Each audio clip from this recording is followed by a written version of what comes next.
back to normal na gid ang traffic sa Banilad, Talamban. Usa man gud sa mga nakapurisyo ani is kaniyo kaning mga ng counterflow. Awa, kaning mga motor nagsalig di sila. Wa na sila yung mga batasan tanawa.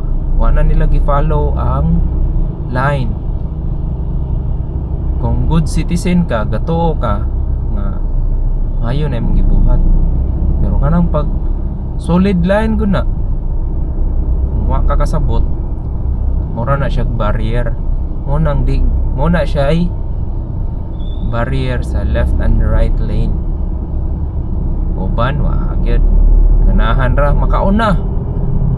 Muna yung mga poor mindset